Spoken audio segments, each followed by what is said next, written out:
দর্শক, একটা সুসংবাদ নাকি দুঃসংবাদ জানি না, তবে সেটি হচ্ছে হজ যাত্রীদের জন্য একটা নতুন বিধিনিষেধ জারি করেছে সৌদি আরব। সেখানে বলা হচ্ছে মক্কা মদিনার মসজিদে ছবি তোলা বা ভিডিও করা সম্পূর্ণ নিষিদ্ধ। এখন থেকে আর এটি করা যাবে না। 2026 সালের হজ যাত্রার নতুন সরকারি নির্দেশিকা প্রকাশ করেছে সৌদি আরব। সেখানে বলা হচ্ছে হজের পবিত্রতা রক্ষা এবং ভিড় নিয়ন্ত্রণের উদ্দেশ্যে একাধিক নতুন বিধিনিষেধ জারি করা হয়েছে ওই নির্দেশিকায়। সৌদি সরকারি হাজি এবং উমরা মন্ত্রক, অর্থাৎ এই সংক্রান্ত যে মিনিস্ট্রি আছে, তারা জানিয়েছে মক্কার মসজিদ আল হারাম এবং মদিনার মসজিদ আল নবাবী চত্বরে কোনো ফটো বা ভিডিও তোলা যাবে না।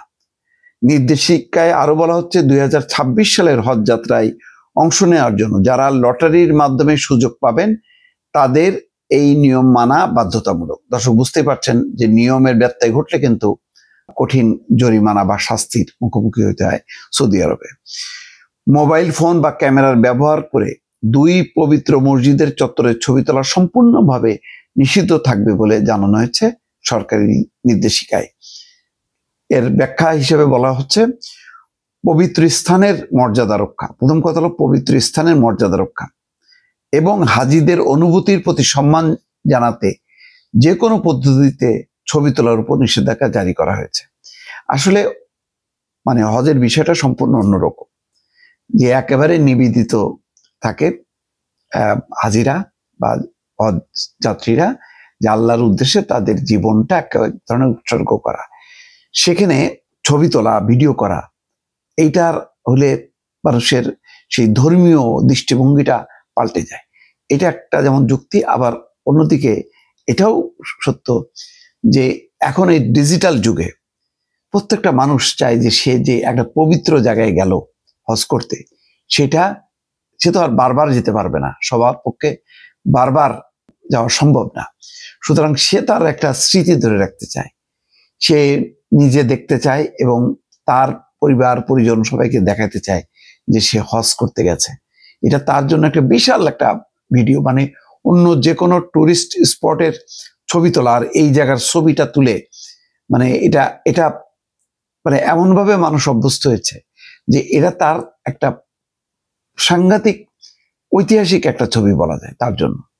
যে হজে গেল, সে যে হজে গেছে তার একটা বড় প্রমাণ হচ্ছে যে তার একটা ছবি, একটা ভিডিও, এটা হলো তার সারা জীবনের একটা সম্পদ বলা যায়। সেইটা এখন ধর্মীয় রীতিনীতি পালন, এখন ভিড় নিয়ন্ত্রণের সমস্যা হচ্ছে। এই জায়গাটা আমি জানি যে বহু হজ যাত্রী অত্যন্ত হতাশ হবেন সৌদি আরবের এই নির্দেশনা মেনে। আবার হয়তো সৌদি আরবের সরকারের পক্ষেও যুক্তি আছে যে এই ছবি তোলা, ভিডিও তোলার হুড়াহুড়িতে একটা অন্যান্য যারা হজ যাত্রী তাদের অসুবিধা হয়, তাদের যে ধ্যান, তাদের যে একাগ্রতা, তাতে বিঘ্ন ধরে।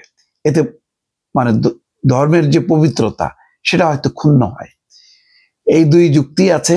যেমন যারা তোলেন তাদের তো যুক্তি আছে যে তারা তো একবারই আসবেন হজে, বারবার তো আসতে পারবে না, তো সারা জীবনের জন্য এই স্মৃতিটা ধরে রাখা, তার বংশানুক্রমিক ভাবে তার পরবর্তী প্রজন্মকেও দেখানো যে তিনি হজে গেছেন, এই জায়গা থেকে বঞ্চিত হবে। ফলে এটা আমি জানি না যে শেষ পর্যন্ত এই নির্দেশিকা কতদিন থাকবে বা কত বছর পর্যন্ত এটা টিকা রাখা সম্ভব হবে। তবে ছবি তোলা নিয়ে এক ধরনের যে হুড়হুড়ি আছে, সেটাও আবার এটা ঠিক পবিত্রতাটা নষ্ট হচ্ছে। সব দিক মিলায় এটার একটা কিভাবে এর মীমাংসা হবে বা সবার কাছে একটা গ্রহণযোগ্য পদ্ধতি হবে, সেটা দর্শক আমি নিজেও বুঝতে পারছি না। নিশ্চয়ই আমার এই ভিডিওটা দেখার পরে আপনারা মতামত দেবেন।